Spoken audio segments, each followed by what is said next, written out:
ഇനി അഭിമാനത്തോടൊപ്പം ആത്മവിശ്വാസവും. മികവാർന്ന സേവനങ്ങൾ കൊണ്ട് ഓരോ ആഘോഷവും ധന്യമാക്കി. Lanora, Pandikkad road, Wandoor.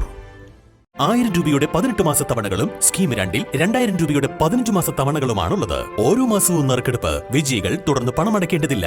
Anupama gold gallery, golden diamond, Edavanna, Thiruvali, Othayi. യേശുവിന്റെ അന്ത്യാത്താഴ സ്മരണയിൽ ക്രൈസ്തവർ പെസഹ ആചരിച്ചു. യേശുക്രിസ്തു ശിഷ്യന്മാരുമൊത്ത് അവസാന അത്താഴം പങ്കിട്ടതിനെ അനുസ്മരിച്ചാണ് ലോകമെങ്ങുമുള്ള ക്രൈസ്തവർ പെസഹ വ്യാഴം ആചരിക്കുന്നത്. എളിമയ്ക്ക് പുതിയ മാതൃക നൽകി യേശുദേവൻ തന്റെ ശിഷ്യന്മാരുടെ പാദങ്ങൾ കഴുകി ചുംബിച്ചതിന്റെ ഓർമ്മയിൽ ദേവാലയങ്ങളിൽ വൈദികർ പാദം കഴുകൽ ശുശ്രൂഷ നടത്തി. ദേവാലയങ്ങളിൽ നടന്ന പെസഹ ശുശ്രൂഷകളിൽ ആയിരക്കണക്കിന് വിശ്വാസികൾ പങ്കെടുത്തു. ഇടിവണ്ണ സെന്റ് തോമസ് ദേവാലയത്തിൽ 70 വയസ്സിന് മുകളിൽ പ്രായമുള്ളവരുടെ പാദങ്ങളാണ് കഴുകി ചുംബിച്ചത്. ഇടവക വികാരി ഫാദർ കുര്യാക്കോസ് കുമ്പക്കൽ ചടങ്ങുകൾക്ക് നേതൃത്വം നൽകി. നിലമ്പൂർ ലിറ്റിൽ ഫ്ലവർ ഫെറോന ദേവാലയത്തിൽ നടന്ന പാദം കഴുകൽ ശുശ്രൂഷ, വിശുദ്ധ കുർബാന എന്നിവയ്ക്ക് ഫെറോന വികാരി ജെയ്സൺ കുഴിക്കണ്ടത്തിൽ നേതൃത്വം നൽകി. നിലമ്പൂർ മേഖലയിലെ ദേവാലയങ്ങളിൽ പെസഹ ശുശ്രൂഷകൾക്ക് ഇടവക വികാരിമാർ നേതൃത്വം നൽകി. വിശുദ്ധ കുർബാനയുടെയും പൌരോഹിത്യത്തിന്റെയും സ്ഥാപന ദിനമായും പെസഹ ആചരിക്കുന്നു.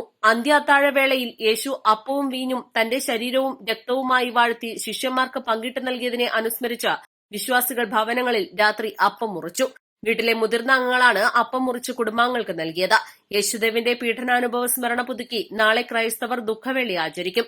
കുരിശിന്റെ വഴിയും നടത്തും. East live, Nilambur.